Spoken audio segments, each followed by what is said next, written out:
The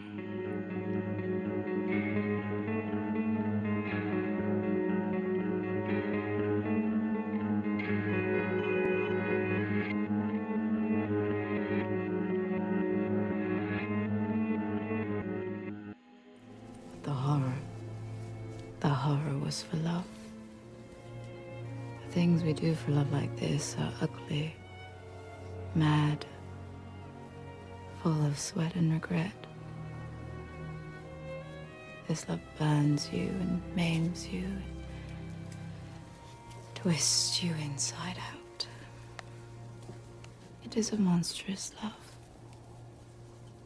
And it makes monsters of us all. Hey guys, welcome back to Spooky Tuesday, a weekly podcast where we're breaking down all of our favorite slashers, thrillers, monster movies, and black comedies on the new scariest day of the week. I'm Sydney Thompson. I'm Monica Hyatt. And I'm Chelsea Duff. And listeners, sweet spookies, let us introduce you to Romance Month. Do you feel the vibes? Can you feel the spooky love tonight or today or this morning, whenever you're listening? Whatever time is appropriate for you. I mean, no matter if you were feeling romantic before, after that song, you're definitely feeling it. You are like in the mood now. You're welcome, listener. Thank you for setting the mood. An aphrodisiac because we really needed audio. that. Seriously, and this is an aphrodisiac movie. It is. If you did not listen to last episode, and so you're like, what the fuck is going on? What is Romance Month? Let me tell you about it. This month is February. You know what happens in February? Valentine's Day. You know what that is about? Love, romance. You get it. You've heard of it. There's a lot of it in many, many things. There's also a lot of it in horror movies. So we have put together / are still putting together, because we're still not sure about a couple of the movies later on in the month. They're only 4 weeks in a month. We're going to figure it out. We're going to be so strong and decisive. It's fine. We are so strong.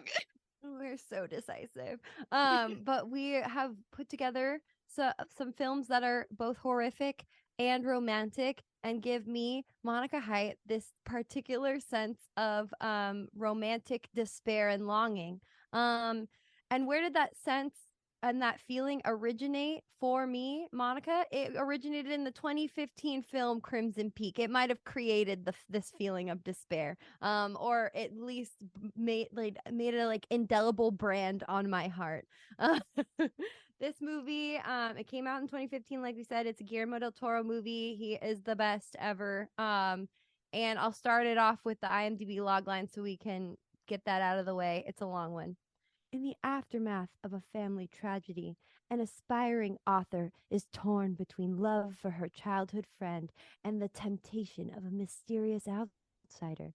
Trying to escape the ghosts of her past, she is swept away to a house that breathes, bleeds, and remembers. Oh, that is a long one. Chills. I got horny. Chills. Oh my God. This movie... This movie does it for me. I'm so sorry. I don't know about y'all, but it does it for me. I have such a weird fucking relationship with this movie. I think I brought this up on the pod before, but the first time I ever watched this, I fell into the same trap that like a lot of people fell into with this movie. It was like marketed as like a hardcore horror movie. Yeah, like they thought it was going to be scary. It was going to be bloody. Like Guillermo has done so many like insane crazy monster things in some of his other films. So we're expecting this to be super, super horrific, which it's not. This is a gothic romance. That's what it is. It has a lot of amazing horror elements, but it's not that like true blue horror movie. So I was going in expecting to have my pants scared off me, and I remember sitting in the movie theater. I saw this like opening weekend, and I remember thinking, this is stupid. I think I turned to my friend, I said, this is stupid. I'm not scared at all.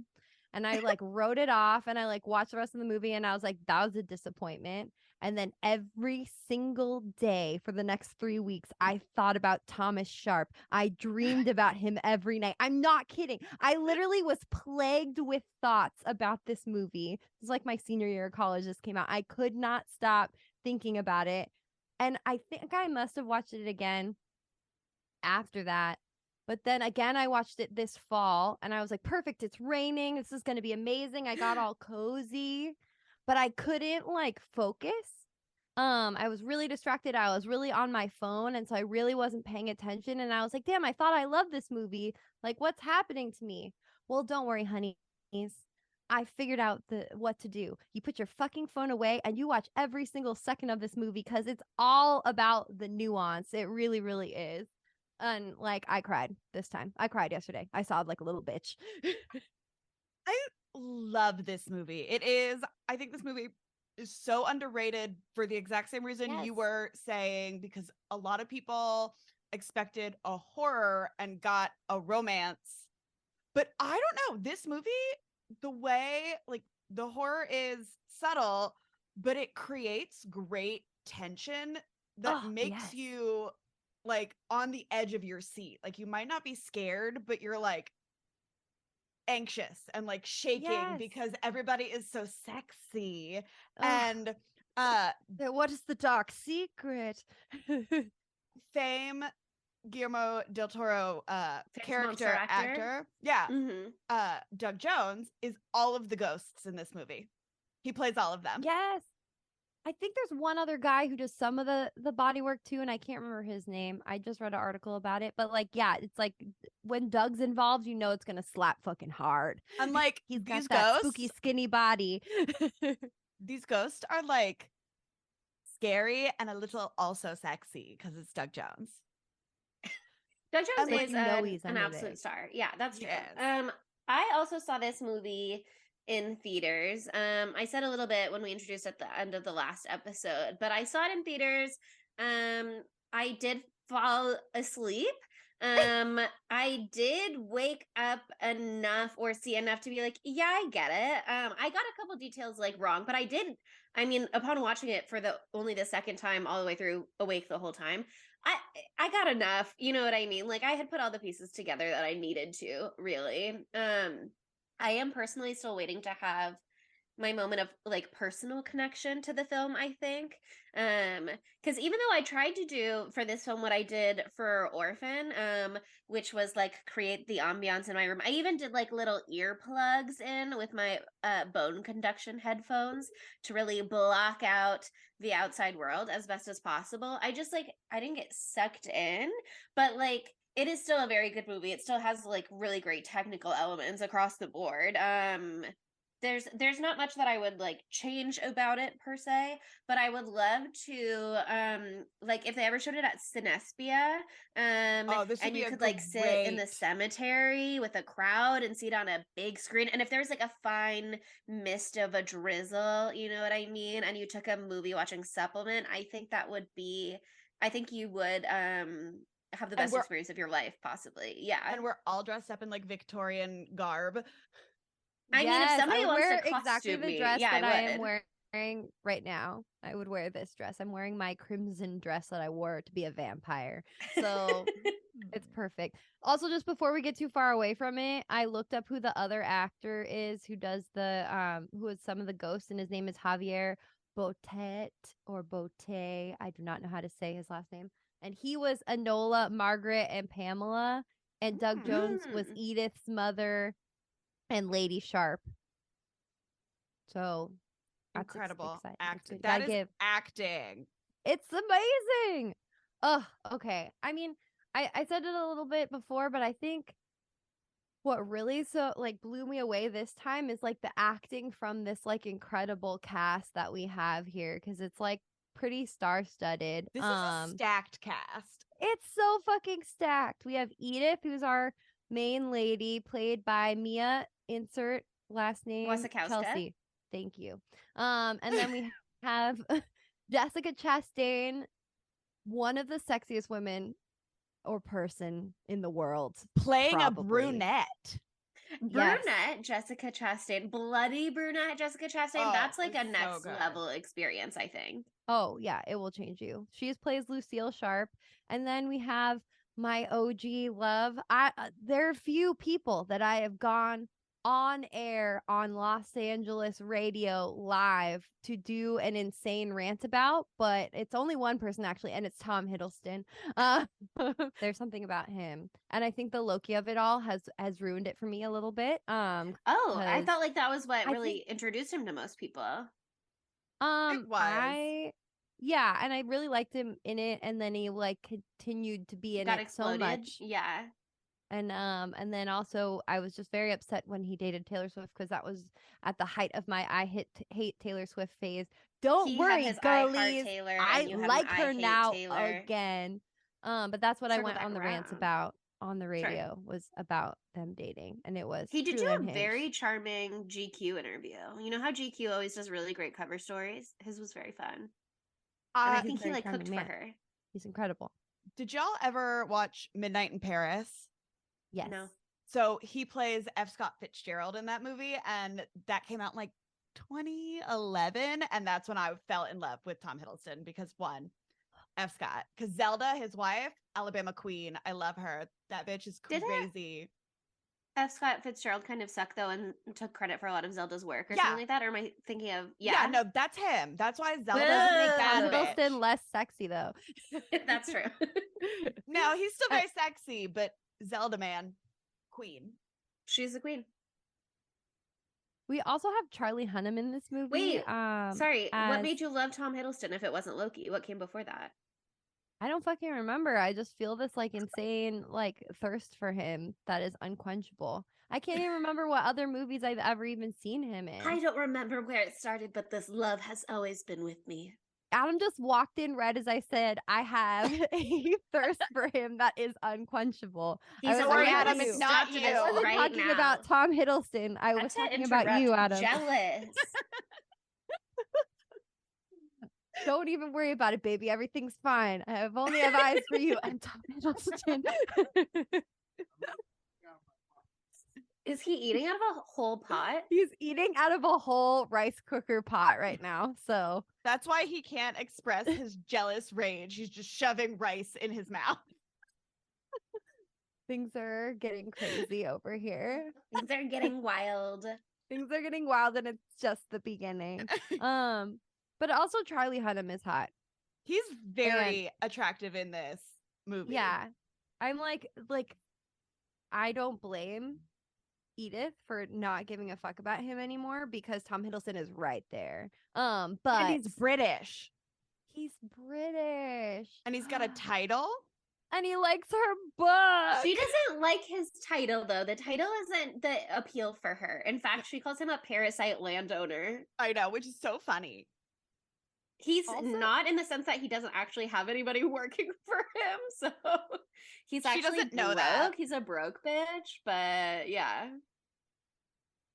Yeah, she like talks so much fucking shit about him. At, like the second she hears about him, she's like, he's a fucking weeb, like weeb. Why did I say weeb? I mean, in Dweeb. today's modern age, do we feel that he might be? I don't know. He could be a weeb. I think a I was trying modern to say adaptation. dweeb. He's a bitch and I hate him. That's what she was trying to say. But it was honestly just to dunk on She's Eunice. just being Charlie so Hunnam, aka classic Dr. Alan American. McMichael's sister. What's her name? Eunice. Eunice. And Mrs. McMichael, who clearly they dislike each other.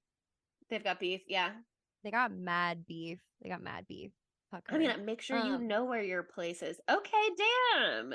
That was honestly like a sick fucking burn though. That was sick. Mhm. Like it was I don't know if super there's a place for mean. me. I know where your place is, bitch. In the Everybody fucking has trash. their place. So good.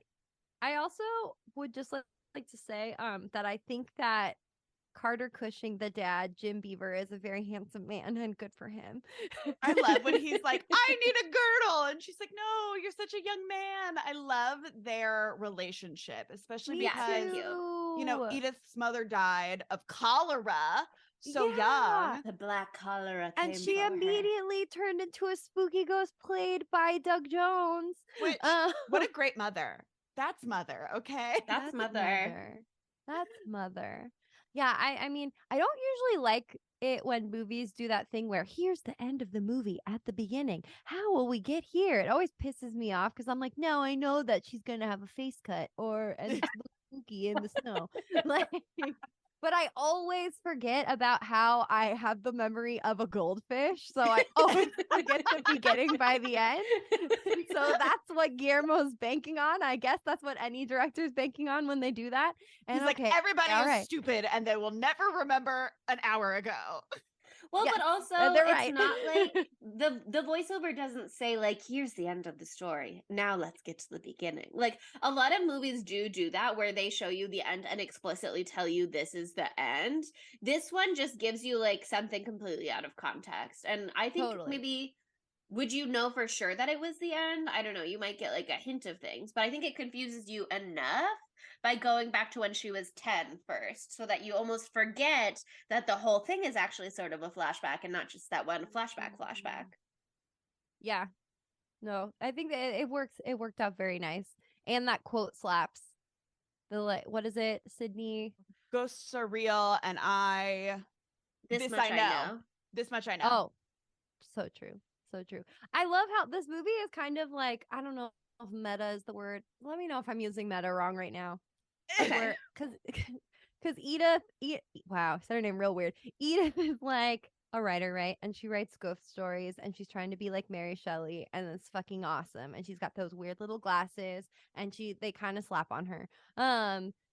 But she's like, the ghosts are a metaphor for the past. It's not really about the ghosts. They're just a metaphor for the past. And it's just like that's this movie actually too. Yes. You know? Mm-hmm. And I think you're using meta correctly. Okay, yeah, I think it's meta. Also, I didn't notice this. At the very, very end, this is not like a spoiler. There's like a picture. I think it's in the credits. There's like a picture of a book, and it's called Crimson Peak, and it says Crimson Peak by Edith Cushing. Yeah. And so she they show it in the beginning too as like the title card. Yeah. Oh, but it yeah, doesn't say by Edith Cushing on there at first. They get that part yeah, later, so at the end it does say that, and then it has like the singed pages, which we'll get to. Ooh. So it's like, oh, is this whole thing like her retelling of the story? Or is it a story and we don't know what I mean? Like, is it an actual story and like none of this actually happened? Oh, food for thought. It's on her mind the whole time. Jeez. No, don't do that. I'm kidding. It's real. It's real to me. This could happen. I believe in ghosts. I love that absolutely shit. believe in ghosts. I've seen ghosts. Yeah. I've lived with ghosts. Like, ghosts are real. I'm so jealous. It is interesting though. A house built in the 1800s. Moving to 2 houses built in the 1800s. You'll find ghosts. Oh yeah, you had that Ohio closet ghost. Yep. And in Chicago, our house was built in the 1800s too. So 2 houses built in the 1800s. I love old houses. Go. See, this is why it's bad to live in California, because you can't get to ghosts that easy. That is true. That's not what the Mediator series taught me, Monica. Okay, well, I haven't had my ghost experience yet. Poltergeist is in California. How dare you? Okay, anywhere could be built on top of a cemetery. That's a different type of haunting. Okay, we're talking about the 1800s house haunting, and I can't have that because my house was built in like 1910. It's very old, but not old enough to have a fucking ghost, apparently. Sure. But a lot of rats and foundation damage. But no ghosts. But yeah. Setting. Yeah, I mean, I think that the ghosting is interesting. Like, it is. They do the meta thing for sure by being like, what is a ghost? But blah, blah, blah, blah, blah. But I mean, her whole discourse about like a ghost story versus a story with a ghost, I think is kind of a thesis statement for the film for sure. Mm-hmm. Yeah. It's not a ghost story, but I mean, the ghosts are not doing like a typical haunting thing. Like, she gets into that at the end a little bit. Like, some of them are ghosts from the past, and then some of them are sort of like ghosties for the future, which is what we see in the beginning with her mom. When her mom, she says like, she came out of time to warn me, and it's like, beware of something far in the future. Beware of Crimson Peak. Is super interesting as a concept also, that ghosts like have access to this obviously a ghost has access to the astral plane or whatever, but for them to have like information about the future, I mean, time lives a flat circle, etc. So makes sense to me that you would have greater access to that once you're less tied into the chronological experience. But I like that element a lot. Yeah, I really, really like that too. I don't know. I just loved how the ghost played out in this. Like, it is spooky. It is scary. I jumped a couple of times. But they're like really just like just trauma embodied or come to life once again, Well, she like they said like isn't it what's his name? She breaks it down to the 2 categories. Yeah, like Alan talks to her and he's like, look at these images, like you can see I them loved that. here and they're attached to certain things, and so like houses or things like keep like spirits because it could have been like a really emotional thing or some whatever they said. Yeah. That's what And she breaks down in the 2 categories at the end, for sure. yeah, Yeah, but I think it's also interesting there because he said the thing about like a man who's colorblind and he only knows about the colors Mhm. like red and green or whatever because he's been told about them. yeah, And so it's He just like, believes that everybody's not gaslighting him. He's Yeah. putting his faith in us. yeah, but it's also, it's like, could also be the opposite too. Like she can see things that other people can't Can't. see because like she believes that she can see them, that kind of a thing. Yeah, Great if someone foreshadowing. was gaslighting you about there being another The color. existence of extra colors. Shrimps can see more colors than us. That is true. There's a whole bunch of shit out there that we can't see. My son Spencer, he is colorblind, so Spencer, don't listen to this. I'm going to start gaslighting you about what color things are. Oh my god, That's so blue, fucked up. and that's always been blue. You're crazy to think Crazy. otherwise. I don't know what you're talking about. So, like as we discuss this movie, I'm gonna bring this up a lot, so I'm gonna bring it up now. I was reading this article on Morbidly Beautiful, which I really Mhm. like the name of that website. And they led me to a series of tweets that Guillermo did himself, where he released like bios of like, I don't know if he did it for Alan McMichael and Carter Cushing. But like he wrote bios and this whole lore for every single one of the characters or the major players in this movie to flesh out everything going on with them, because you know in this movie we have a lot of people that obviously have like a lot of like family trauma and all this stuff, and it's brought up but we never get like super detail on it. Well, he did the goddamn work. This is like that you can really sense that with the characters that they're so layered, and this is why. So he literally did these article or these bios that had like their birthdays, their star signs, their likes, their dislikes, like their favorite foods that they don't like, that sort of thing, and then like a bio of everything about like their past.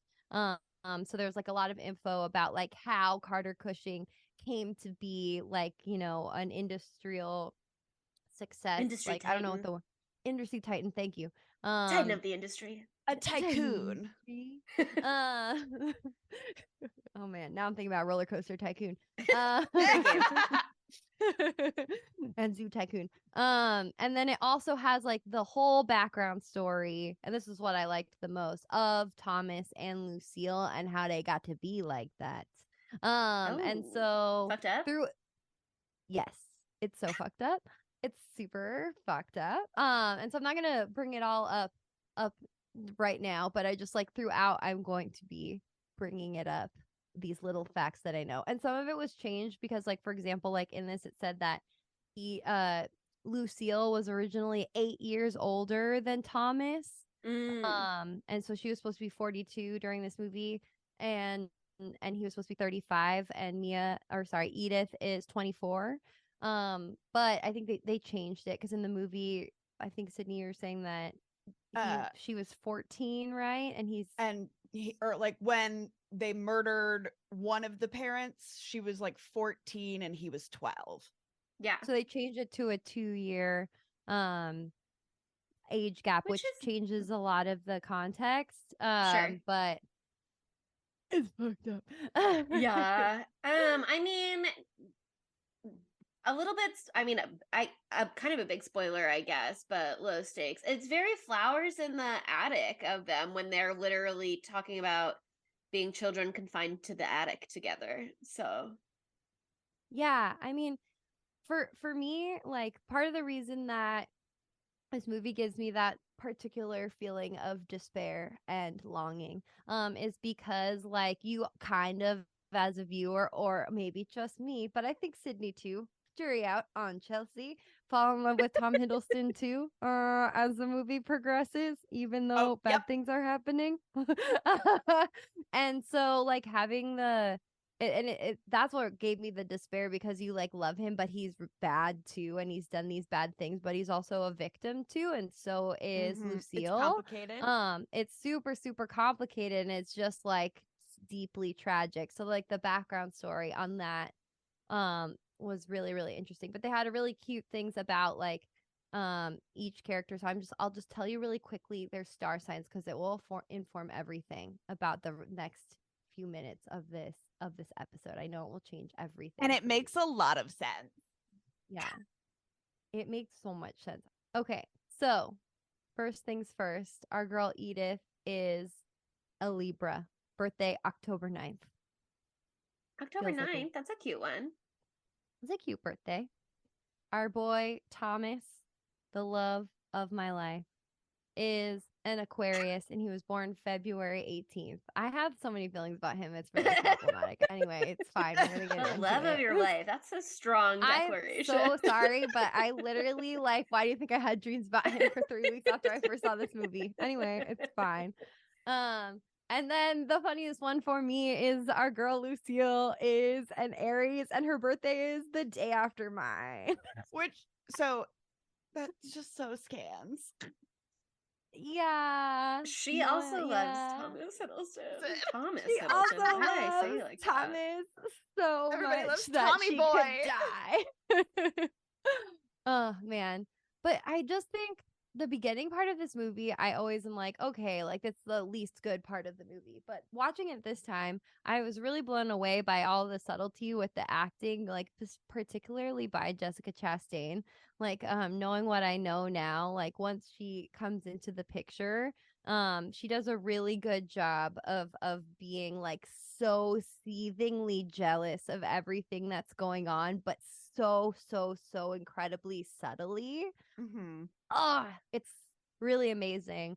There's like an argument, one of the articles I read, that was like they should not like negate horror in the Oscars, because like honestly she deserved a nom for best supporting actress. Yes. Also, fun through line, because we're so smart, another crazy lady playing the piano. So true. Although I thought you were talking about Vera Farmiga at first, but No. you're so right. Esther You're so right. played the piano. Another crazy lady. Sure did. She sure did. I was like, how dare you speak that way about Vera Farmiga? But no, okay. Fair. I found, kind of like you, but it was like a villain wiki site. Ooh. A villain wiki site. Yeah. And it had Lucille and villains wiki, right? And so it Amazing. says Classic. like powers, skills, high intellect, resourcefulness, wealth, weaponry, specifically knives. But the hobbies and the goals kill me. Hobby: planning how to kill her victims, playing the piano. Goals: Not cooking? Nope. Goals: kill Edith Cushion and inherit wealth with her brother. Failed. Sad. Oh my god. But Never want to here's see a the girl boss win. Crimes: murder, Sure. matricide, fratricide, incest, animal cruelty. Yeah. That dog did do a little squeal. But I was just like, this is the funniest like bio I've ever read in my entire life. So funny. That in comparison to like the heartfelt blood on the page Guillermo del Toro handwritten bio. Oh man. Two equally important texts. In the beginning of this movie too, like just the first half, how about that? Because we're past the beginning. If some man waited in the rain for me to make me go to a party, I would go also. Just saying. And something about the candle waltz. Oh, was so sexy. Just so deeply important to me. I was like, please dance. Like, I love to dance. I love to do a formal dance. She wore the cool cape. I don't know. It was amazing. Eunice was jaw on the floor. Poor Eunice, honestly. Her mommy's kind of a bitch, but her brother seems fine, so we don't really know which way she fell on that spectrum. Yeah, Alan's great. Mia The Wasikowska doctor. absolutely showed her up. Not only did she show up late on the hand of the man that Eunice thought she was courting, but then she takes off that capelet and she's got little spaghetti straps underneath. Woo! Big Nobody else there's slut. in spaghetti straps. You big Lucille slut. Good for you. herself is all covered up, neck to wrists. You know what I mean? In that blood red gown. Gorgeous. Which was so pretty. And it had like the little I think- bit of a bustle in the butt a little bit, which is always fun. I think that the way they dressed Lucille throughout the movie too, and like these very severe, like ruffly, like all of her body covered gowns. And that's the reason that I think she's wearing all of that is because she has like a ton of scars in the bio, because she was abused by her mom and her dad so much as a child. And so that's like part of the whole lore. Like apparently she had like all these scars, like Jessica Chastain had all these scars like on her body that were like oh my god, FX makeup. Sorry, couldn't think of what I was saying. FX makeup, and like even Prosthetics? when they weren't gonna be prosthetics, and even when they weren't gonna be shown in the scene, she like still would have Wore them 'em. on. Like apparently she went full like, oh fuck, what's the guy who played Batman? Method acting. Not Robert Pattinson. She went, Christian she went Bale. full method on. Yeah, she went like Christian Bale level with this role. Like, you know, everyone talks about like Christian Bale, like, oh, he goes way too like hard. Austin Butler and His his bailout Elvis. remix. Okay, not as cringe. Not as cringe. But apparently, like, Jessica Chastain got like really, really into this. She was always having them put on like the scars underneath her clothing to like feel a part of the character. She got super depressed because this is hella sad. Okay, Yeah, but it did was, like, you notice really them visually intense. at all in the scenes where she's wearing the little nighties that are falling off her shoulder? Because I didn't notice them. I didn't either, but I did notice the ones on her face and on her lip. Okay. She has one like coming from her skull, like right on her forehead, and she has one on her lip, and they're very subtle, but apparently they're a lot more. Maybe there are other scenes where they are shown more.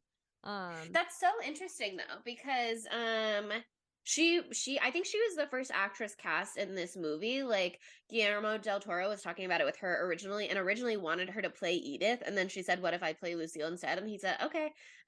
But she was filming another movie like at the same time, like flying back and forth to be filming both of them at once, which is like fascinating how you could have your brain in order to do that. But maybe that was part of the process, I guess. Like, let me get all of these prosthetics put on so that I'm making sure I'm in my little Lucille brain instead of whatever the other role was. Yeah, I don't know. I mean, yeah, because I think it makes the ending when she's like wearing the off the shoulder nightie all the more like jarring because she's Dramatic. been so like covered up Sexy. the entire time. Very sexy. So And sexy. Oh she's my been- god. Yeah, her tight like updo and everything that she had. But I also really love the scene in the park with the three of them where Tom Hiddleston's wearing those tiny little glasses, and I was like, Oh, he looked he so looks dumb good in the and hot at the glasses. same time. It looks so hot. But the bug motif throughout this movie is so interesting. They have the thing with the butterflies and the moths. And they set it up in that scene, and like you watch Lucille feed that dying butterfly to those rats, and they do that fun CGI ants? close up. Sorry, not rats. Sorry, ants. The ants. Where the ants like eat its eyeball And you out. hear them Oh like my God. munching. And AMCR. Or not AMCR. Yes. ASMR. And You love a ASMR. little bug munch ASMR.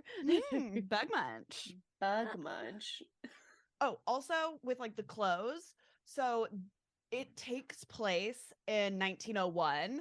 Like the present day is 1901, which is the Edwardian era, like because it's the end. And so Edith makes like a note of he has incredible clothes, but they're 10 years behind. And so like everybody else's like clothes are kind of like more like lower cut and stuff, and Oh. hers are more like Victorian style, like more like Lucille's, out of you date. Yeah. Oh, that makes sense a lot too. That really makes a lot of sense. Yeah, I just think They do a good job of like you're kind of in this like lackadaisical like love haze at the beginning of this movie, and then it just goes so hard, so fast, so quick. I think that the murder of Carter Cushing, the dad, is so fucking brutal. There's something about when Yeah. someone's face gets like bashed the fuck in, like oh my god, that haunts me. You saw that skull get like crushed inwards for Crushed. sure. And I was just like, who the fuck would think that he just fell down? He fell down 20 times? Well, How hard did he fall down? they did make a whole point, and I wonder if they really explored this after the fact. But when they brought Edith in to identify the body, and then Charlie Hunnam is trying to be like, "Let me take a look at this," she's being like, "No, like that's my dad." Like she, Yeah, I mean, has a very He could come understandable back emotional later. response, and he should have.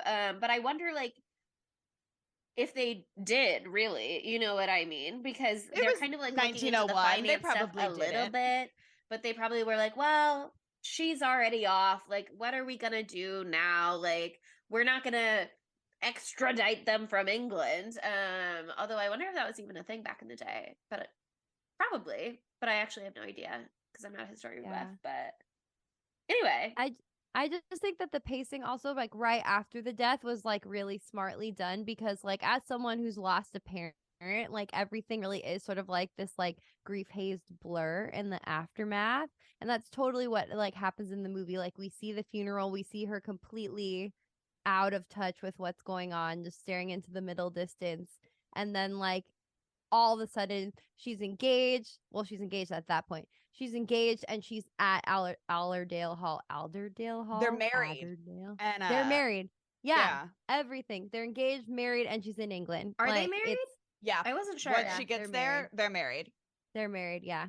Okay, because she's still later in the movie, she's still signing the paperwork with her maiden name. But I also feel that would be very in character of her to keep her maiden name. So this is like almost a 2-hour movie, and Long. but it doesn't. This is one of those where it doesn't feel like it's a 2-hour movie. Like the pacing, like there's a lot of stuff. There's a lot of stuff that happens. And I think the pacing of the movie is like very well done. So like by the time like the climax hit, I was like, are we already there? Oh my God. Like, yeah, no, I agree with you. Like it's a slow burn, but it also is just paced so well. Like there's blips of excitement throughout, and I don't know, it just all the details of it. Like the scene when he carries her over the threshold, like, and you just see this insane house, like the size of the door, how huge it is. It's just this like labyrinth of the insanity. fact that it has no roof. Like you could that is just open hole. Yeah, it's dilapidated. It is so beautiful. It's so awesome because it's exactly so like beautiful. what they are, what Lucille and Thomas are. Like they are beautiful. They're wearing these riches. Like they can tell that they're well educated. They're fancy. They're British.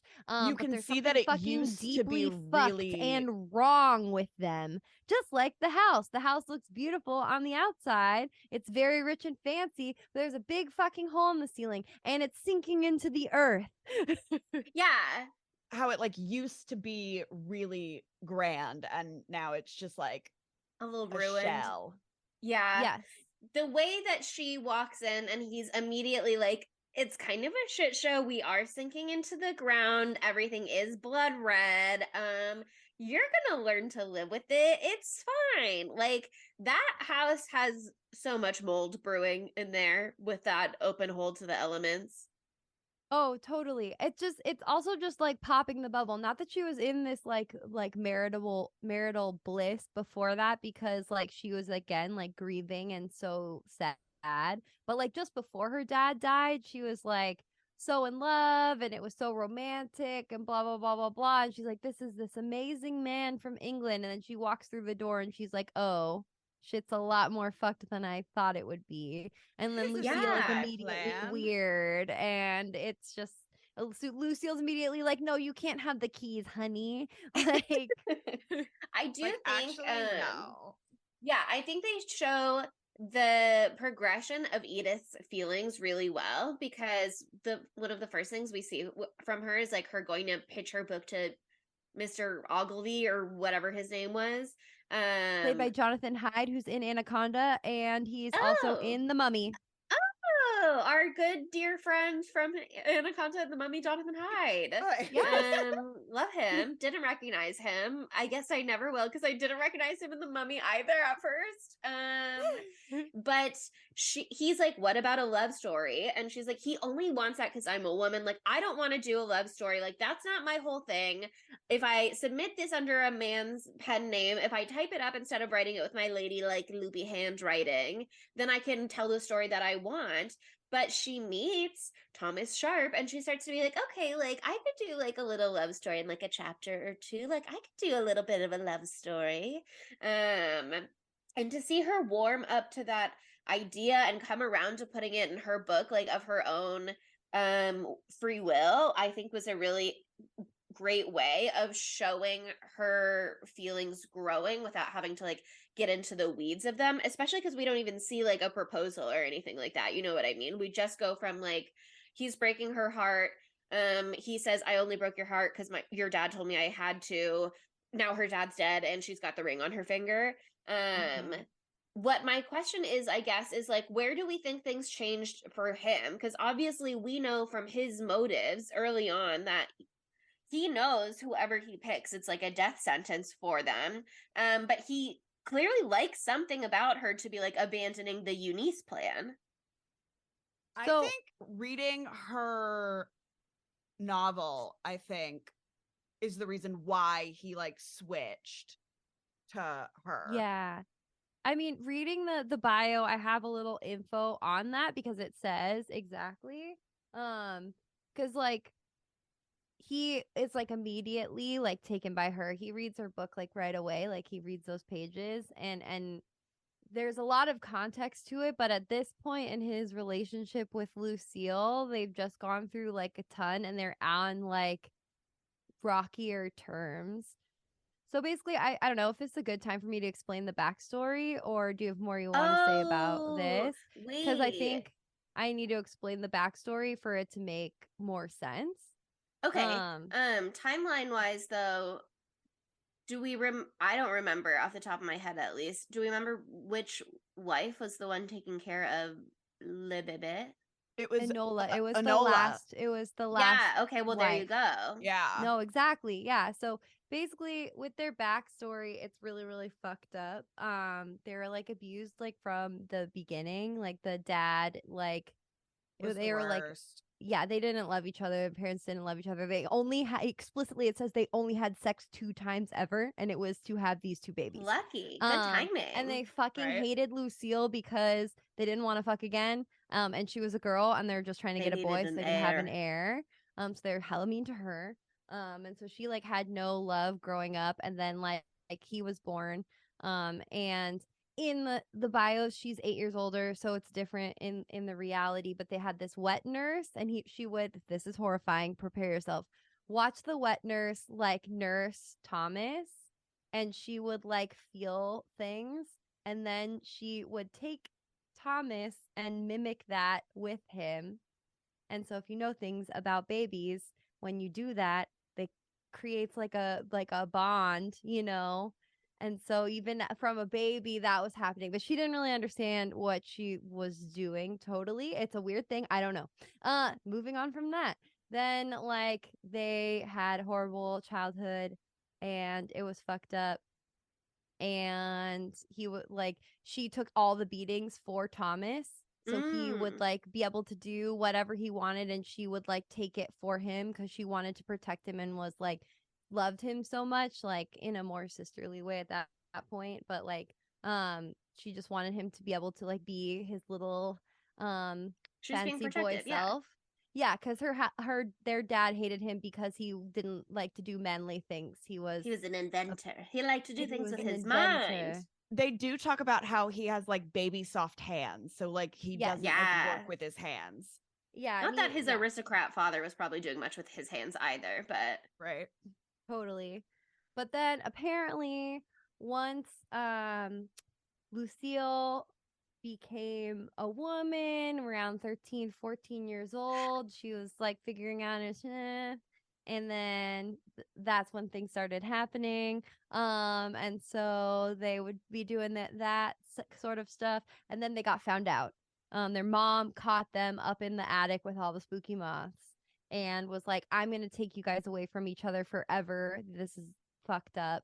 And so that same night, like, they got beat to shit. Thomas stayed upstairs and cried, and then she went down and cut her mom's Got head her. cleaved her mom's head into. She cleaved her mom's head in the bathtub. Yeah, in the bathtub. But so when Edith gets to the house, and they're always like, oh, the bathtub runs red at first. It's just the clay. It eventually goes away. And then you find out, like, oh no, their mom died in this bathtub, and now the water always runs red. So is it like blood, like the blood of the mother? What is it? It's so chef's kiss. It's so good. The There's blood also and the this clay weird, cannot be separated. right? There's also this weird lore about the moths, because there was like, they had the clay mines, right? And one time the clay mines like collapsed and all these like child miners died, and Thomas saw the dead children like his age that were covered in like red clay. And it really fucked him up, and then he was convinced from then on that the moths had the souls of the dead miners within them. Isn't this amazing lore? Sorry, it just makes everything so much richer for me. So like, he was terrified of the moths. They both were, because like they had infested like their one safe place, which was the attic. Mhm. Anyway, so yeah, then they kill the mom. She gets sent away to an insane asylum. Thomas goes and stays with some aunt by the beach, and he develops a hatred for seafood. This is how detailed this shit is. I'm not kidding. They made him eat mussels all the time and stale bread, so he Mussels are hates good. seafood. He didn't I know, have but they moose weren't grease seasoned. Well, They there you weren't go. full of Yeah, butter they and weren't seasoned. It was white nasty. wine, and you dip French Mhm. fries in them. Sure. No, Only way to unfortunately, eat if it was mussels? that, then he would have loved it. Right? He would have been like, I actually but only then- eat mussels. Then this is the extra fucked part. So then Lucille like plays the part of becoming a sane person, because all she wants is to get back to her brother / lover. And so she like just acts like she's sane, gets out, and then she is granted custody of Thomas because he's still underage. And then they go back to I can't say it, Allerdale Hall, and like basically fuck without abandon. Like, Well, it she literally- murdered, like, yeah, like she murders the mom, right? And then that's why she Well, gets that was way custody of- earlier. That was no, before they got that sent was away. later. That was a while ago. She got sent away to a insane asylum for years. She acts like she's sane for years, Comes so she can back. convince them to release her. Then she gets custody of Thomas, and they go to Allerdale Hall, fuck for forever, and then they realize that they have Oh, no money, and so they have no. to start doing stuff. And so, like, I can't remember all of it, but basically, who's the first person? Oh, he becomes friends with like this older lady who's a spinster who has no one. Like, all these people are obsessed with him, and like and she has a lot of money and she's giving them a lot of things. And then Lucille's like, hey, this could be good, and kind of like pressures him to like accept like Her becoming married to advances. this older woman. And then so they do that, and then she poisons her to death. I've skipped the part where they killed the dad. Lucille killed the dad. With I poison. believe it. Yeah. Yeah. Yeah. I mean, I think like another question I have about this film though is like, they say it near the end.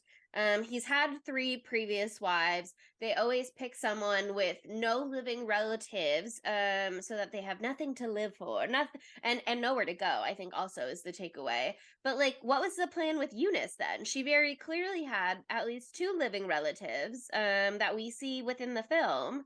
Were they gonna off them as well? I mean, like, I don't know. I think like they're just using that as an invitation to get just a to jumping America. off point, maybe. Sure. Yeah, because I think it's also easier because they were gonna take her across the pond Sure. to like to do that, because all the rest London, of the Edinburgh, people that they not that killed far have been away. Milan and kind of far. Milan. Had to go a little farther, Yeah. but still same continent.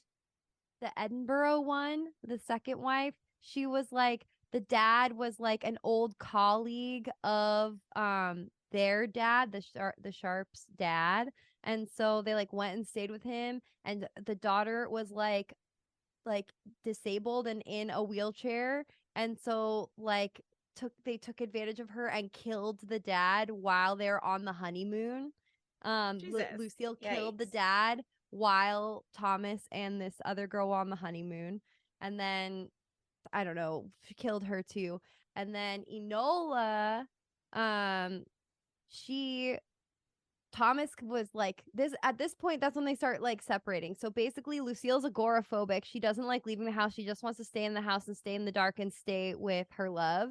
But like Thomas wants to like go and explore. That's why he loves America. He wants to like go and like be out and about, and like he's much more fanciful because he hasn't been beat down in the same way as Lucille has. So he Sure. finds Enola out there. He might like her too.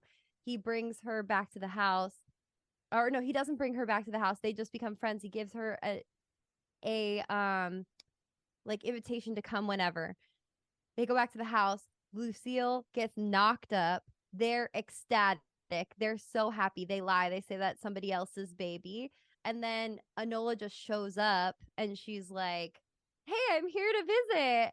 And then like takes care of the baby, or it like takes care of Lucille while she's pregnant, and then they have the baby, and the baby It's like is real fucked up. really fucked up because it was a child of incest. And like Enola tries to take care of the baby, but then Lucille like can't stand the baby because she's so upset that it's all her hope and it's nothing anymore, and it can't come to pass, and like their love just created this thing. It's horrible. It's horrible. And so she gets super fed up from the crying, and she goes on a rampage and kills Enola and the baby on the same day. In like a fit of rage. She murdered yes. everybody. Uh-huh. So I do it's think like the Enola thing. Sorry, you continue and then I'll go no, afterwards. Actually, go. I think the Enola thing is super interesting. I will say, the first time that I watched this movie, I definitely thought, because I slept through the part where she's like listening to the wax cylinder that part's recordings, cool. and has the wife reveals, and I thought Enola was the name of the baby, and I was like, yeah, I get it. They had an incest baby named Enola, blah blah. That was enough for me. But watching the film consciously this time, I thought it was well done. That her name is Enola, and so Edith gets that message when they're like at the post office in town to E Sharp, and that's like a huge clue for her for like really starting to put things together with like there was a previous lady E Sharp before me, and like this message is very clearly not for me. And like I asked him about has he ever been to Milan, and he was like weirdly evasive about it. Like I think that they did a really good job sprinkling in some clues that like came to her, and then some clues that she had to go looking for. The unveiling of the mystery is really, really well done. Because the ghosts point her in the right direction. That one goes in the closet. Oh my god, that one was so scary. scary. Yeah. She's freaking out, and then she's like, wait, no, like these ghosts aren't trying to hurt me. Like I think they're trying to tell me something. Ghosts come with warnings. Like all that together, I'm just saying. Girl power. Seriously. But all that to say is just that like at that point Thomas was like on his way out of love with Lucille because they wanted like opposite things, but he was still super drawn to her because they're so they trauma kind bonded. of have like a horribly fucked up relationship that he was kind of like pulled into groomed from his groomed from his birth. Literally, yeah, but even if she was only 2 years older and it wasn't like, so much of like grooming him. I mean, sure, but even if that was like less the case, clearly he was not getting love from his parents. So whatever love he was getting from her was the only love that he was getting. I think it makes a lot of sense, regardless of even if there's no active like perpetration of abuse, the fact that they're locked together in an attic and they only have each other for affection and affirmation and care and whatever that is really hard to break the cycle of and turn away from, even when you're starting to get it Totally. from other places. And he is starting to get it from Edith. But yeah, he's like been with her his entire fucking life. So it's so hard to pull away from that. And then like he knows that she has this like monstrous side, but then she justifies it as a means to protect him, to protect their relationship, to protect their love. She killed the mom because she was trying to take them apart away from each other. She poisoned the dad because he beat the shit out of Thomas. I didn't mention that. She killed all these other wives so they could have the money, so they could continue their life and bring Alderdale Hall, maybe I said it right that time, like back to its former glory, so they can live in this like ecstasy in their beautiful home, you know. And so like he is bad because he lets her do these horrible acts and he does not stand up to it, but he like hides from the truth of it too. It's just so complicated and it's so well thought out. Guillermo, Yeah. The thing with him though is he's dumb is not the word. He's a little blind to who Lucille is. Because again, I think it's still a little hinky, like when he starts to go from like, by marrying Edith, I know that I have put a target on her, to actually I love Edith. I mean, we know that the night that they spent away from the home is like a real turning point in their story. And they like sleep together, and he's never slept with any of the other previous wives before. And so that's how Lucille really knows that shit is hitting the fan for them. But when he's saying to her, like, we could leave, like we could go away, we could all go, like in his mind he has this little fantasy like they can that all be the together. three of them, whether or not he's like with Lucille romantically, he's like, we could still be in each other's lives, we could still have that love. And he does not realize that for her it's like all or absolutely fucking nothing. No, he's so blind to it, like he's that, delusional. He's turned the blind eye to so many of the things that she's done. He's been living in this like weird bizarro coping fantasy, you know. And you see in the movie he was so miserable with all of those wives, like he was so in the like photos, in that Mm-hmm. in the photos And she's and like, say in that the you love me, and tape. he's like, I'll do a little poem about a cat being murdered. Super romantic. Yeah, it really spoke to me. I love that romance. It's so nice. Who killed the little pussy cat? I don't know, babe. What are you doing? What the fuck are you talking about? This is supposed to be a cute little thing. But I do love, like, in the photos we see the dog that shows Mm-hmm. up, and it's a Nola's dog, and it has like Her little ball. she's like holding the dog and the ball. And I Yeah. hate that they were like, I thought you killed this. He's like, I left it out there, I don't know how it survived. See, he's so like He's too so soft. Yeah, like just he like just his like hands, he's lets too it soft. go. Yeah, he just lets everything go. He's just like, oh, it'll work itself out. He What an won't take Aquarius. action, you know? And yeah, I think he really does like love Edith in his way that he can. And sees her as like the hope for him to get out. Like I think he really loves her so much, but he knows that he loves Lucille too. It's so fucked up, like particularly in the scene where it's revealed that they're having a fun incestuous relationship. He does not look rather and she's jazzed. singing to him the whole time, which is such a choice. It is so like, let me sing you a lullaby, baby, as I jerk you off. Like literally that's what's happening. Sorry, that's what's happening. It's so fucked up. It's so fucked up. And he doesn't look like he's like having a sexy time. He looks like he's having a pensive time that is filled with trauma. Not that he's traumatized, it is really just that like interesting though that was the sex act that they chose to portray. You know what I mean? yeah, I think that like because It feels obviously very Guillermo like doesn't have utilitarian. the extra hour to say all the things that I just fucking said that are in these bios. But like I think he does a good job of like letting you glean a lot of that like from subtle details in the film. But yeah, I mean it really instead of like a caught in the throes of passion moment for them, it really feels like an I'm in control, I'm I'm taking I'm care in of charge. you kind of I'm thing from Lucille Yeah. to him. Oh my God. Yeah. There are also all these other details where she like Lucille like doesn't want to ever be naked and like she I don't even know. She's like always the dominant one during their intercourse. And I don't know. There's just so many details that you can see in this. Like she's in control in that situation. Oh God. She's also in control of him in other regards. Like we see when he's about to go up to Eunice, which is what makes me think the Eunice thing is maybe just like, I don't know what happened there. But when he's about to go up to Eunice at the ball in the beginning, she's like, it's time, or whatever she says to him. She like whispers something like, now is the time. And then she says it to him again when he's about to propose to Edith before the dinner party. And she's Yeah. like, now is the time. So she's really calling the shots. She's running the show for sure.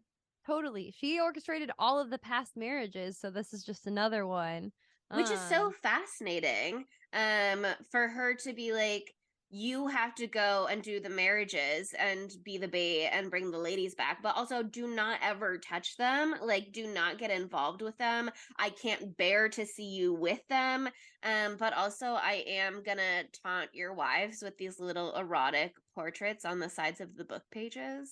right. That was so interesting. Also, I just want to give a little shine to Tom Hiddleston's butt Oh, it's in so the sex cute. scene. Just saying, it was really cute, and I liked that they had that little time away together. But I also love like the stark contrast of when they get back, and Lucille just goes absolutely fucking apeshit wild immediately, like Grabs comes the at pot Edith pan with her with bare the fucking hands. eggy pan. Oh my Right. God. Schmouth. Just like I was so scared. I was alone. Like great cover up, Lucille. And That you can, but like totally you could see her like thinking about it like really quick, like checking her like why she was mad. You could like see it behind her crazy eyes. and checking her rage. Like she wanted to bash her fucking head in. She's really good at that. We know that. Right. We have seen But it. she's like, okay, maybe we wait until we get all the money first. Yeah, honey, let's do the plan before. Typical impulsive Aries doing the murder before the bag Or is the secured. Classic Aries. I too feel unbridled rage at time, but you must keep it at bay, Lucille. Girly pop. Girly pop. Yeah, I Oh mean, my her God. impulsivity definitely gets her regularly throughout the film, including when she stabs Thomas in his face. No, let's Oh wait, not do hold that on. part No, yet. we have to We talk have about a lot of other Charlie stuff. Hunnam. Yeah, Hunnam. Hunnam. Charlie Hunnam, where he's like, something is wrong, something is sketchy. Why are they liquidating all of They're this like doing house? it too fast. Yeah, He's a good boy. he is. Well, that's The last he check was to loves Thomas her. Sharp. He's But- in love with her, and he went away to medical school and ruined their chances of being together. And that's why you choose Edith over. He never talked to her about ghosts earlier. That was his mistake. Mhm. But he is like talking, I think, with the lawyer, because they're like talking about like, this is really fast. Why are they doing this? And the lawyer says, well, he did meet with this guy from like New York City or Mr. something. Holly. Yes, because they're in This Buffalo. New York gentleman. But They're and in then we Boston, I think. No, they're in Buffalo. Buffalo, Mhm. New York. Okay. And it is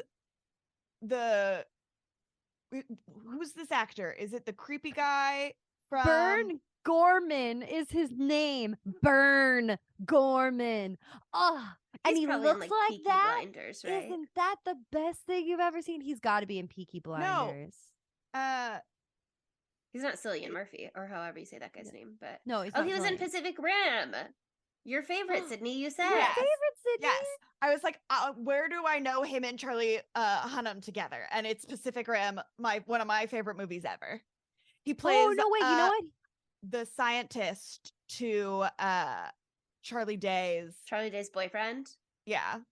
Yes. Oh my God. Also, he's in the new Guillermo del Toro Pinocchio movie. So him and Guillermo Ooh. be tight as hell. Also, I really want to see that movie so bad. I heard it's an absolute fucking masterpiece, like this movie. Guillermo does not miss. He also played Say that a character named Elf in a movie called Fred Claus. So good for him. Oh, I think I've Oh. seen a clip of him in that because I just immediately conjured a picture of him in an elf costume. Like immediately, I'm like, I'm not that creative. I've Oh. seen that shit before. And he was in Torchwood.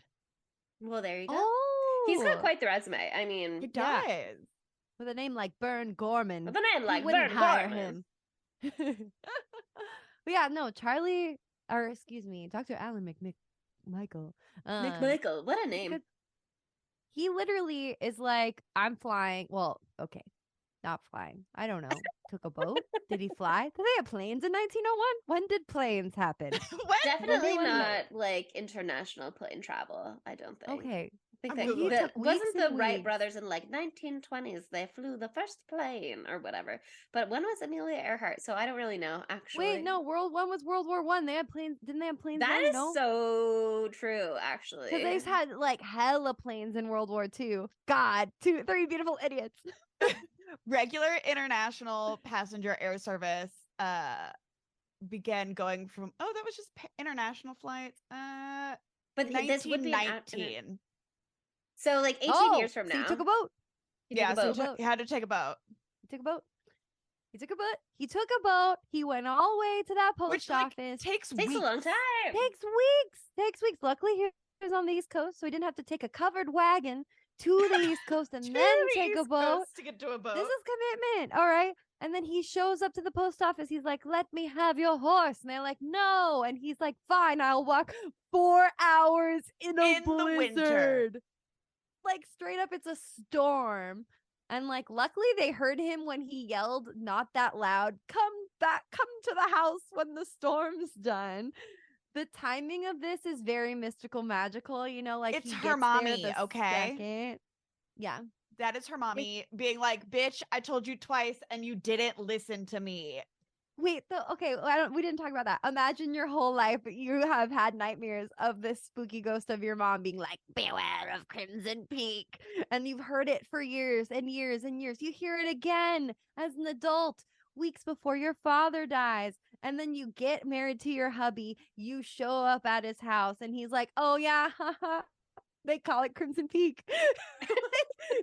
You have played Say yourself, that miss. until after she's been living there for a while. Like she shows up and the fall leaves are coming in through the ceiling Yeah. hole. It's only once the first flakes of snow start to reach the ground that he's like, wait until you see it when all the snow turns red. They call it Crimson Peak.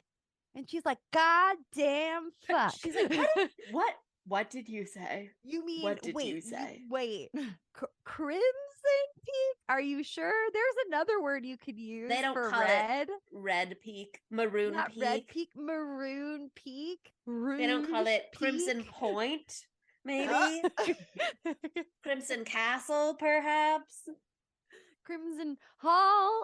There's a lot of options. Oh my god. With that, I'd be out the door. Takes her a little bit longer She to tries be out the door. a little bit. She's like, please, can we go somewhere else? And I think, I don't remember the exact chronology if they stay at the post office before or after that, but she's doing her best to get out. She's just unfortunately being actively poisoned. That is Yeah. So she does not have a lot of strength. And one thing I do think is interesting is I mean, Guillermo del Toro is like really into building out the set pieces as fully as he can. Like they fully Yes. built this whole house on a soundstage, on a studio. But they also would have multiple pieces of the same furniture item in like bigger and smaller sizes that they could use for like different emotional effect. And I didn't go back and check, but there's that moment where she's sitting on that big green armchair and is just like absolutely dwarfed by it. Where I was like, I did not remember that being so big earlier in this film. But it's like it's there to show like how weak and small and like vulnerable she is at that point in the film. Wow. But I just think it's an interesting touch.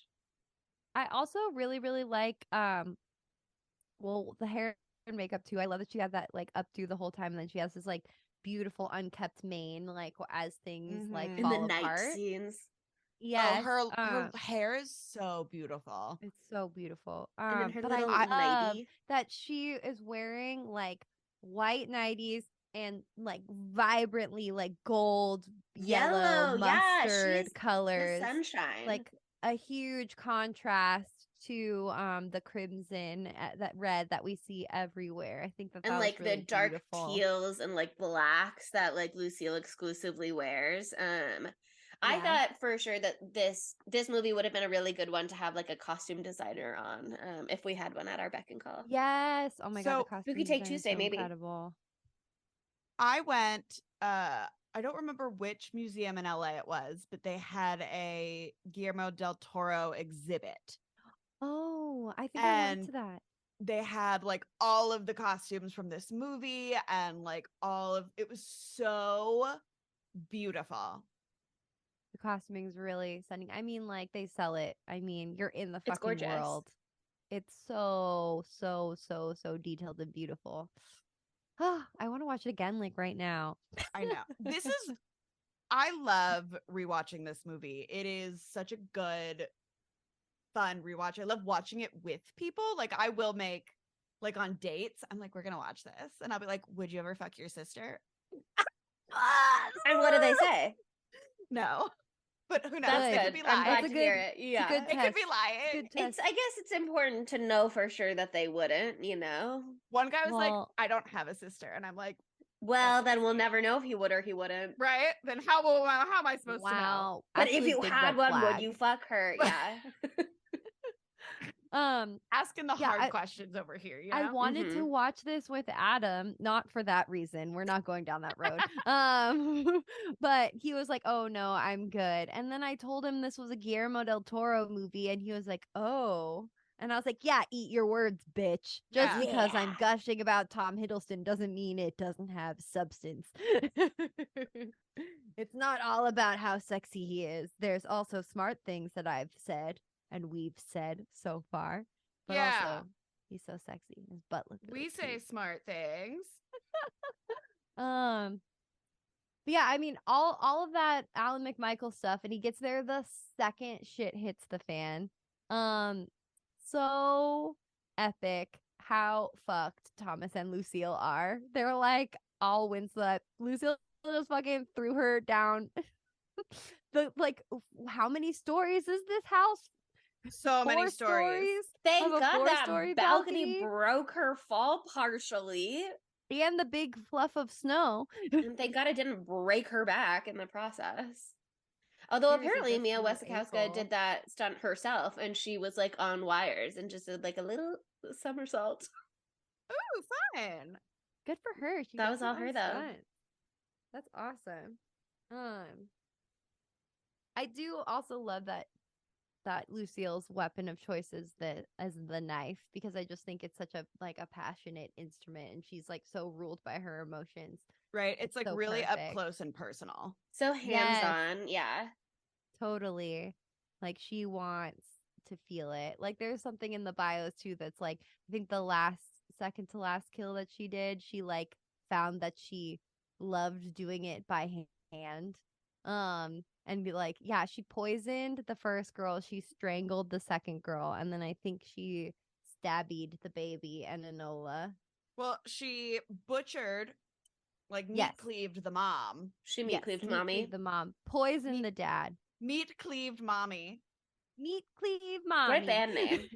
Great band name. But so for this, at this point, she's got a flavor for it, a spice, you know? And she also can go and think back on her past experiences. But yeah, I mean, Charlie Hunnam goes through all of that, and then he just immediately gets stabbed in the armpit. In the pit. Although I will feel like that's a good spot to survive I mean, there's Unless it hits presumably a some lung. arteries in there, or a lung, Yeah. but it's a good spot to be putting pressure on your own Well, your lymph wound, I nodes. think. You know what I I mean? don't know what that would do. What happens if you hit a lymph node? Fuck No up one your knows. There's some in there. hormones? Something could happen. Nothing good. Actually, I don't know. Um, Maybe that doesn't have anything to do with your hormones. But I'm yeah, no it's scientist. so I'm no Dr. McMichael.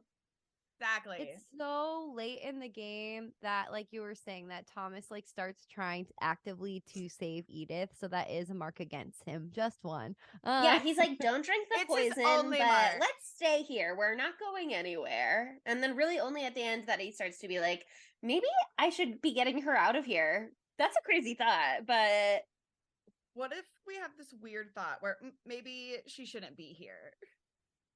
Maybe she shouldn't Lucille might be actually being dangerous to murdered. her. Have you guys heard that? Did Have you we guys thought did of that occur having to this? you? I had this crazy thought. I Hear me noticed my out. sister, she would never hurt me. But what if she did? But what if she hurt somebody and that hurt me? Oh my god. He's like learning for the first time that these relationships Novel affect each other. concept. Shocking. Yeah, I love when he's like, "Show me where to hit to stab you," though, to Alan. That's so good. I was just like, thank God he's finally being active in his life for one time ever, and it's very short lived. But yeah, I mean, the tail end of this movie is such an emotional roller coaster. I truly was sobbing, and I was like on the edge of my seat, and I was freaking out, and it's like the fact that he thinks that he knows Lucille so well, and he knows, like you were saying, like you're just saying, like, oh, she would never hurt me, she's always protected me, and so it wouldn't even cross his mind that she would hurt him. And the fact that she like loves him so much, but she's so fucking impulsive and she's so sick that she just like will take away the only thing she cares about in her entire life in a fit of rage. Like that confrontation scene. She has that whole little like speech talking about how like love is horror and all that kind of stuff. Makes monsters and of us all. Can Yeah. I read that quote? Because Yeah. that quote, It's I was so listening, good. I was watching the movie and I was like, that quote is the exact feeling of Romance Month that I am looking for. This encapsulates. This is literally encapsulated. This is what she says. But the horror was for love. The things we do for love like this are ugly, mad, full of sweat and regret. This love burns you and maims you and twists you inside out. It is a monstrous love, and it makes monsters of us all. Yeah. Yeah. I was just like, that's it. I was like, that's literally exactly it. Oh, God. It's beautiful. And it's I don't know. horrible. If anybody's been in like a real toxic relationship, I'm like, yeah, I get that. I get it. I absolutely get it. Oh, it's burns too hot for the sun. Oh, but like honestly, if you're gonna stab somebody and you love them, like the face is like such a bad Fucking place brutal. to do it. Like fucking brutal. It's like, so personal. Yeah. It's such a fuck you, which is exactly what she means it to be, because that's when he's being like, maybe all three of us, and she's like, are you kidding me? Even She's now, like, even be at fucking for this real right point, now. yeah, even at this point, you're still trying to make us be together. You're still thinking she could be a part of this. You still don't. I'm not good enough for you anymore. I'm not enough for you anymore. I mean, yeah, I mean it's horrible, but it's like relatable in the way where it's just like you're my whole world and you're telling me that I'm just part of yours now. Like that like rotation shift of her entire perspective of what's fucking going on. Oh my God. But like this tiny little knife too, I think was like really perfect because these tiny little wounds, but like the fact that it goes right through his face and into like the back of his eye, just the way that they designed this whole death was was so just good. so beautiful and haunting. Like The she way you see his eye immediately regrets fall it. with blood. Yeah. Mhm. She regrets it immediately. She's like, oh my God, What have like I what have done? I done? Oh, it's just like the depths of despair. Oh, it fucking hurts. It hurts to Yeah. see. Oh, Jesus. And he fucking rips it out. And I mean, it fucking hit his brain, man. Yeah, It's it had over. to. That's where your brain lives. Ah, Yeah. That's The where your brain is brain right lives. It's behind in your your eye. head, right behind your eye. You know about this? I just You found out guys heard from about this the brain? movie. I just heard about it from this movie. The more Yeah, you I mean, know. it's rough for sure. But I love that it is at that point, like, there's nothing left for her to lose, no holds barred. So when she like chases her down into the clay mines at the bottom, which are, it's such a great spooky little locale. Oh, so Um spooky. and then she chases her outside and she's like, I am not going to stop until I kill you or you kill me. And I fucking mean that. Like, yeah, absolutely she does. She is not, what else would Yeah. there be What for else is she her? gonna do? Oh, She's and she gonna looks kill you because so that's the like, only thing she wants left, or you're gonna have to kill her because there's She wants to be literally put no other out. way to make her stop. and she's just so like unwound and unkept at that point. Like she's in the nightgown, her hair's down, she's in this flowing thing when she's been all bundled up in corsets and all this stuff the whole rest of the time. And she's just completely like unhinged, like physically and mentally. Um, and God, just like having Thomas's ghost come out there at the end, and that's like the thing that damns her and Distracts kills her her. enough. He Distracts her enough that she like gets her head smashed in. he's able to like save Edith after his death. It's like the one thing that he can do to save her. Oh God, so well said. And then It's Edith he goes and finally like saved her touches once his he's already face. dead. Oh my Mhm. God. And then I like cried. I have sobbed. I I fucking was cried. hysterical. I was hysterical. It's just like she touches his face, but then her hand goes right through and he just drifts away. Oh man. And the final quote too that like like goes surreal and that like what is it? Some of them Where are tied to violent acts in places, and then some of them are tied to like an urge, a wish, a yeah, it hope, says or whatever, there are and those don't go others. away. Yeah, there are others that hold on to an emotion, a drive, loss, revenge, or love. Those they never go away, and it just like It's it's the her perfect playing the Those are piano. ending. yeah. And like that was the one place that she ever felt safe, and it was the only place that she wanted to be, and she's there. But I don't think that Thomas's ghost will be there. Yeah, I don't think he stays. And so she's He's alone. his was a violent act.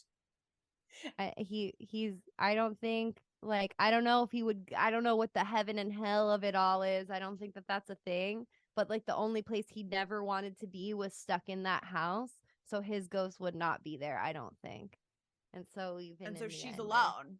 Like he's she alone, her her worst greatest nightmare. fear, and she's alone without him in the hell of her own making. Sad. Deep. Sad. It's beautiful. Oh, it's so beautiful.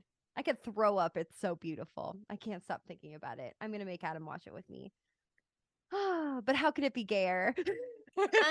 Well, I didn't get to listen to this podcast because I only found this article like right before we started recording, and I thought it was an article that I could read, but then it's just like, listen to our podcast. But Bloody Disgusting has a podcast episode actually from 3 days ago. Oh wow. Oh, is With it from Horror Queers? yeah. The queer I saw undertones of them Lucille and post Crimson about Peak. And I went, I yeah. also saw queer undertones for Lucille and Crimson Peak. Yes, So I yes, think we should yes. discuss them.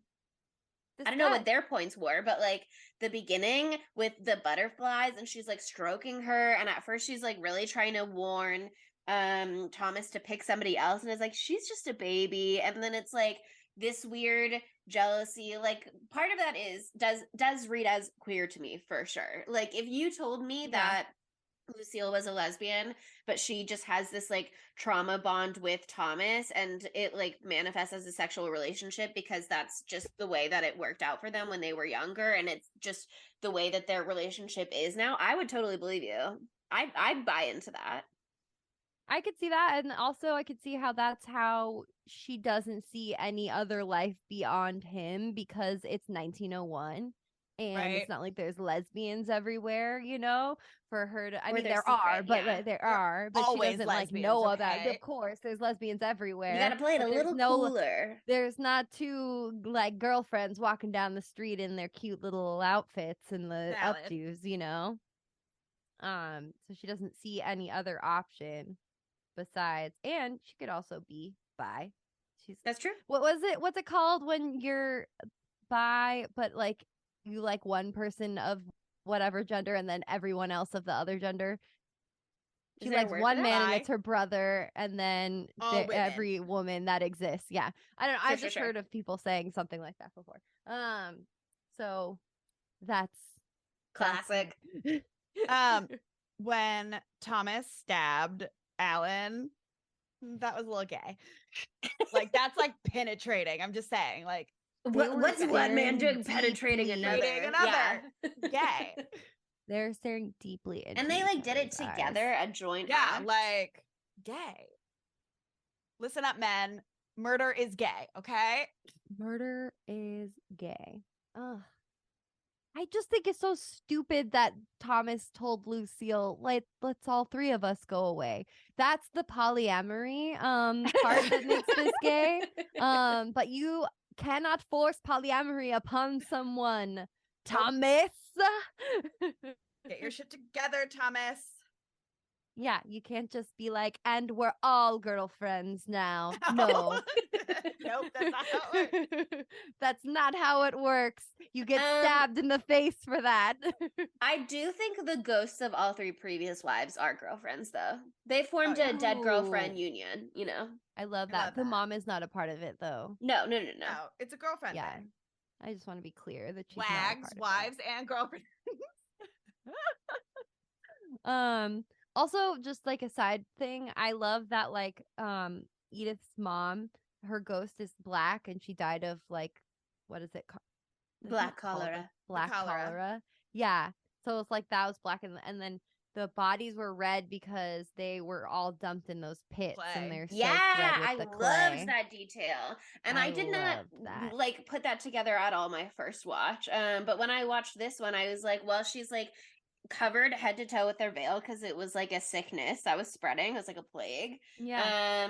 And then Thomas at the end obviously is like white and see-through and like pasty, because he exsanguinated as well. And Well, and yeah. also, I was wondering everybody why he in looked this like movie that. is white and pasty, so every single person. that was his Winter baseline, in and then he England. could only go more. Yeah, Exactly.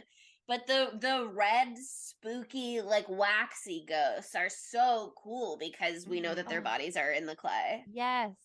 And then when it really drives it home when you see the body bubble up that one time. Oh, She just so stayed good. for one more second. Maybe she would have left earlier, but you know, then we wouldn't have the The rest of the film. heart-wrenching ending. Sure. Okay, where would Matthew Lillard be in this film? I just want to nominate him for Holly really quick. I think that he would be a great Holly, Oh. though I love Burn Gorman. Wait, sorry. When Lucille wears the suit to sneak into the men's club and do a murder, that's gay. Oh, that is also gay. That is gay. Mhm. That's so gay. Super Jessica gay. Chastain in a suit, thank you. Gay. With her little Gay. gloves. Jessica Chastain in Gay. anything Gay. makes me feel gay. Every second. But yeah, for Mr. Holly, I like that casting for Maddie Lily. That would be good. He could be Mr. or Orgelville or whatever. Orville Redenbacher, mhm. the bookman. What if he was one of the people at the ball in the beginning who went when he started waltzing with Edith instead of Eunice? Eunice. Is that not her Eunice. name? Eunice. Oh, Eunice. well, whatever. What if he was one of the servers with the candlesticks? When they're taking the candelabras away, and then he takes it the candle sounds to like do the you- waltz. You just want to see him in one of those old-fashioned suits, and I agree. Yeah, See I him mean, in I'm down for that. old-timey tales. I Mhm. agree. Put him in a top hat. I agree. Yes, yes. Any of the characters where he gets to wear a top hat, that's a great spot for him, I think. Yeah, he could work at the post office. Do they wear top hats at the post office? They could. It's England. He can be that one. They can put him in age makeup, and he can be that one guy who almost blows their cover immediately when they bring Edith to the house for the very Oh, first time, and he's yeah. like, "Oh yes, Mr. Sharp's been married for a long time." That Right? random guy. Mhm. Yeah, I think those are all really good spots for him. Who's the dumb bitch of this movie? Whew. Oh, I mean, I God. think it's Thomas. I know. Oh, Thomas. He You gotta changed stand his up, target. Thomas. His first target had so many living relatives they would have had to murder one by one. His second target is somebody he had some sort of genuine interest in, which is already a recipe for disaster. Then he falls in love with her. Then he sleeps with her. Then he goes to his sister he's also sleeping with and says, "What if we were all together?" What if we were a throuple right now? What do you think? I know you think Edith is hot. I've seen the way you almost hit her with a frying pan. I saw you tenderly stroke her cheek with a dying butterfly. You only do that for the special girls you love so much. Oh man. Yeah, I agree with you, even though I feel the way I feel about him. Yeah. which And I I think love I that's him, need but an okay. emergency dumb. therapy session. Look, some men are a little stupid. That He's doesn't just mean they're a not worthy nice- of love. He's a nice Edwardian himbo, okay? He just doesn't get it. Exactly. Other than all the murders, totally. Himbos can Well, do he's murders. just dumb. No, he just looks the other way. He just goes upstairs, and he's like, "Oh, Himbos where'd they drink go?" And respect she's women like, juice. "Out." They don't get their wives murdered on purpose. Yeah. He was respecting his sister. It's feminist, actually. Yeah. Yeah. His sister lover, Thomas. okay? Like, feminism. He actually was so loyal to his true love. And the murder's really just a byproduct. It doesn't have anything to do with them being women. Yeah. No, it had Exactly. nothing to do with that at all. Oh, he could have had well, that would have made the movie gayer if he had husbands, but do we want that? Don't know. I mean, I always wanted to be Killing some gayer, but sure. 1901 gay men. They're already going through so much. Oh my god. Yeah, he's the dumb bitch. Yeah. I- Yeah, he's gotta be. Sorry. He's gotta be. He's my dumb bitch. My special. But he's special my dumb bitch. bitch. He's my dumb bitch. Okay. Knives out of fives. I know that this got a bad rap, but like, I guess I have to hear what it was. I'm gonna be offended. Well, it got 6.5 out of 10 on IMDb, which is not terrible. And critics liked it okay. It was 73% fresh from critics. Oh, that's pretty It good. was, however, 55% rotten from audiences. So it like did better critically than it did with audiences. It did get nominated for a lot of awards from like different guilds in the industry and like different Good. horror festivals and stuff like that. Like the costume design was nominated at the Costume Designers Guild Awards. It didn't win, but it was nominated, which I thought was great. It should have won. Um, Costumes were well, great. I wonder what did win that for year. like Oscars and shit too. This is world class costume design. This is world class set design. I'm just getting so fed up with the neglect of this genre because there's some like really moving films. Here's the in thing. it. I think this could have been Oscar worthy. Just like it seemed like if Ew, you were and gonna the Danish girl won that year. Mm. Well, I don't know how the costumes are in there. Maybe the costumes are fantastic, but I've I seen didn't part watch of it the on a film on plane and the principle. costumes were nice. Sure. But yeah. No, I mean, I just feel bad for the Academy. They're fucking missing out. There's so much to be gleaned here. It's not like there's some fun, dumb stuff too. And the fun, dumb stuff is amazing. But there's stuff that's just as moving. If That Ana de as Armas's performance fucking- in Blonde can get nominated for an Oscar, Right. that movie had a lot more hokey shit in it than some horrors do. So clearly, Here's the thing.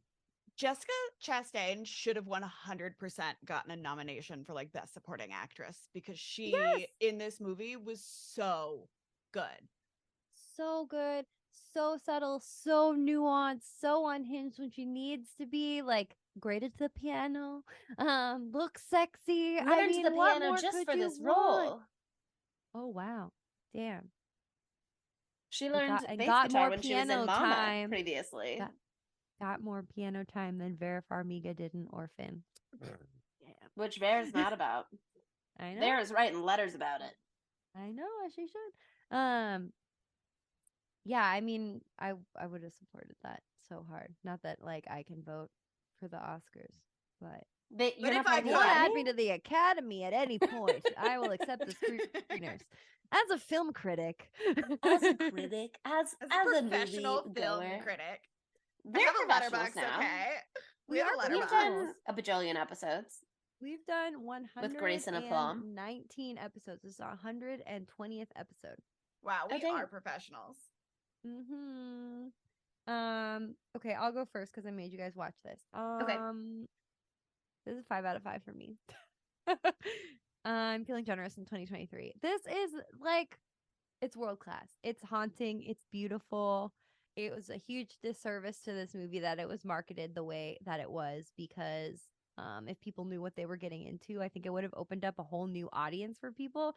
Like they're like people who love period pieces, people who love romances, any of that. There's horror elements in it, but like, come on, you can handle something a little spooky. It's not a ghost It's a story. It's a story with metaphor. ghosts in it.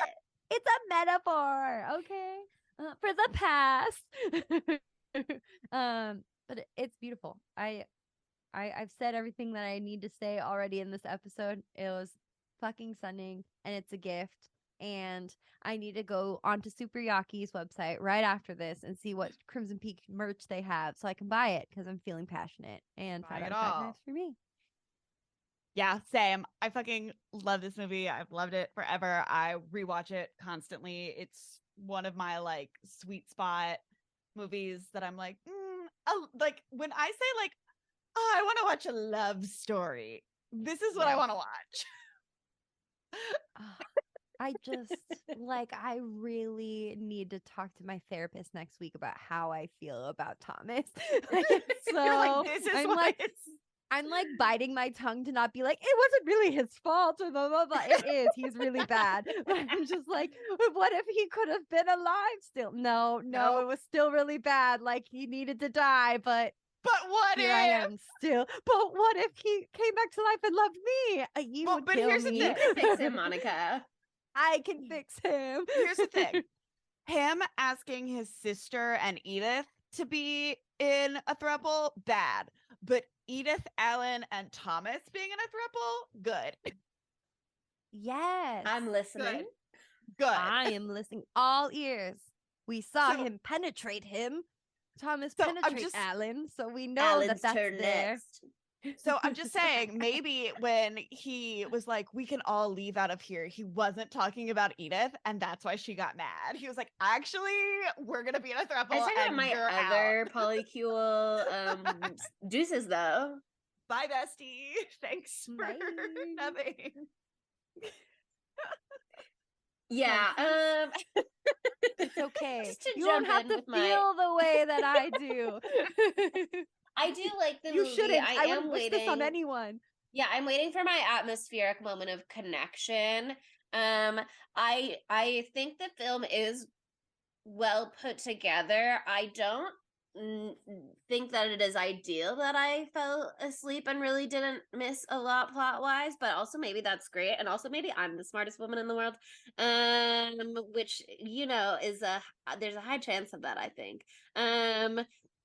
That said, like, I'm not like feeling it, but I recognize that it is good. You know what I mean? And maybe it's not perfectly for me. But I think it's gorgeous. There's so many really cool details about it. The ghosts are so cool. I do love that they are there to warn for the most part, to help for the most part. But they just like have these like monstrous appearances because they've been murdered in monstrous ways, for one, and also like they're dead and they're coming from another plane, and so they just don't appear to us in the way that friendly things in our world appear to us.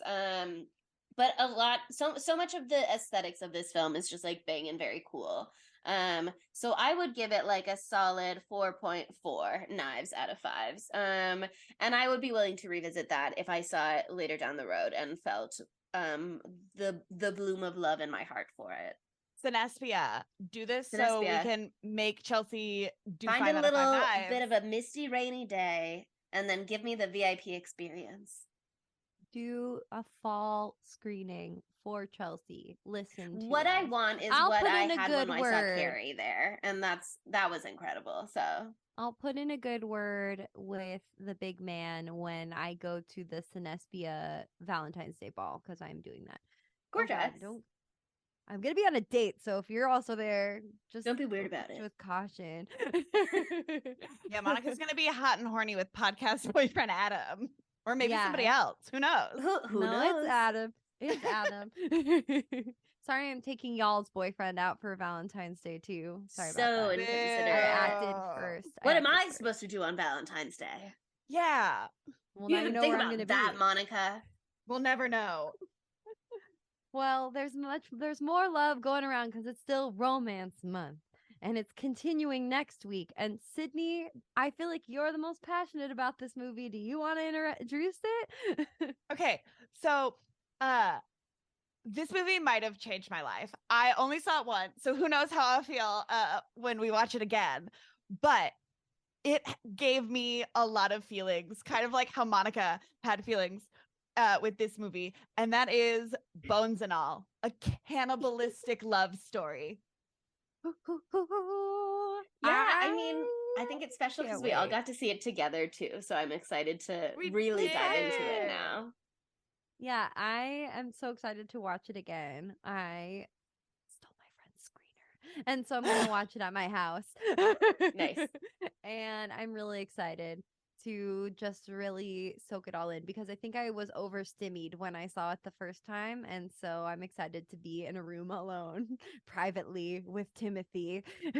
I was so flavor blasted when we saw this that I was literally like glued to my seat, like being like, oh my God. So I'm My plan breath on away. recreating that exact thing and rewatching it You again should. because I don't think I could watch it any other way. Sure, Oh, sure, that sure. sounds great. That sounds like a really good idea. Yeah. So the romance continues next week with Bones and All.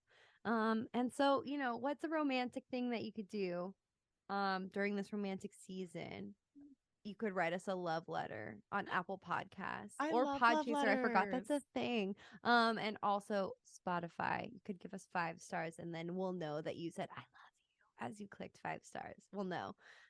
So consider that. We love love. Somebody has to I have a crush love love.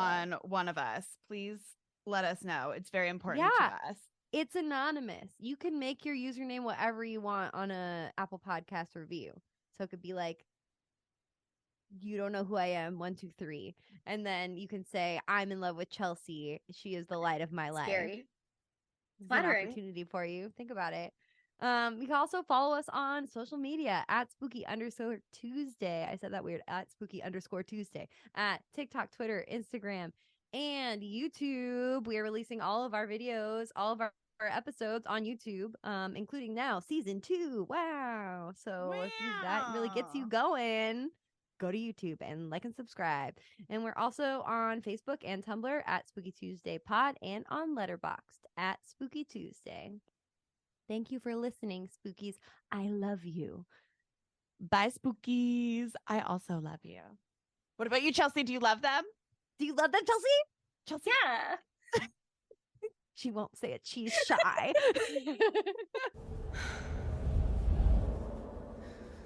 Ghosts are real. This much I know. Spooky Tuesday was created by Monica Haidt, Sydney Thompson, and Chelsea Duff, and edited by Sydney Thompson. Our gorgeously spooky tunes are all thanks to Tamra Simons, who you can follow on Instagram at Captain Tamra, and our podcast art is by Mary Murphy, who you can find on Instagram at the_moon_OMG.